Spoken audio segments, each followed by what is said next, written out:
सोचिए हम सन 2026 में जी रहे हैं। डिजिटल इंडिया का ज़माना है। आज एक लेबरर का बेटा हो या बड़े बिजनेसमैन का बेटा हो, दोनों के हाथ में वही स्मार्टफोन होता है। उनके पास वही हाई स्पीड इंटरनेट टेक्नोलॉजी है और दोनों के पास ऑनलाइन एजुकेशन और रिसोर्सेज का वही इक्वल एक्सेस है।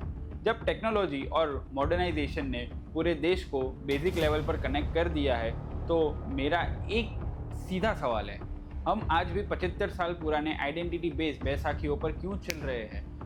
हम एक सिंपल बात क्यों नहीं समझते? Why can't every one just be in the open category? Pure open category जहाँ सिर्फ और सिर्फ talent, capability and individual merit decide करेंगे कि सीट किसको मिलेगी। दुनिया का कोई भी बड़ा ग्लोबल एंटरप्राइज या कोई भी बड़ा जाइंट या कोई भी इनोवेटिव स्टार्टअप किसी भी कास्ट टैग को देखकर आपको टॉप पोजीशन नहीं देता है। वो सिर्फ और सिर्फ आपकी कैपेबिलिटी देखता है।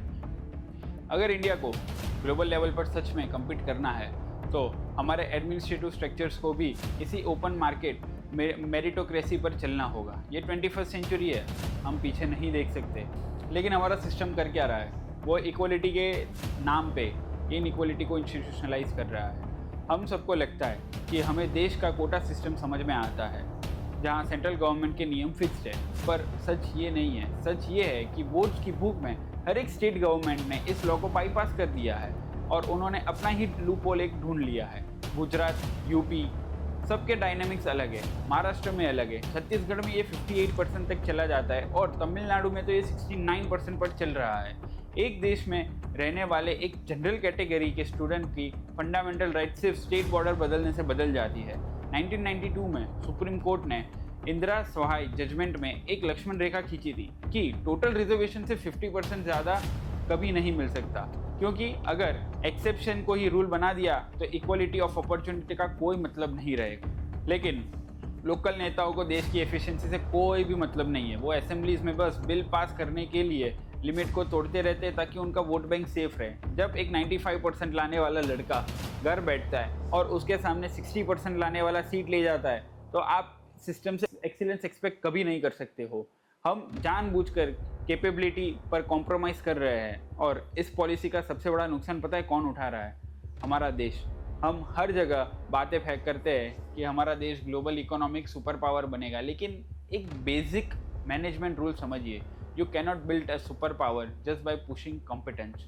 जब एक हाईली टैलेंटेड जनरल कैटेगरी का यूथ देखता है कि उसकी दिन रात की मेहनत इस देश की कोई कदर नहीं की जा रही है, सिर्फ वो भी एक सरनेम की वजह से, तो उसके पास क्या ऑप्शन रहता है? वो चुपचाप अपना बैग पैक करके देश छोड़ देता है।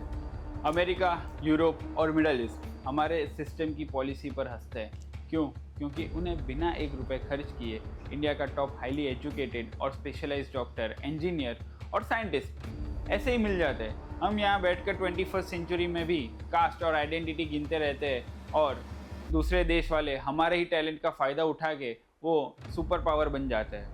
और यहाँ पर कुछ लोग आकर कहेंगे चलो कास्ट नहीं तो कम से कम गरीबों को तो रिजर्वेशन मिलनी चाहिए।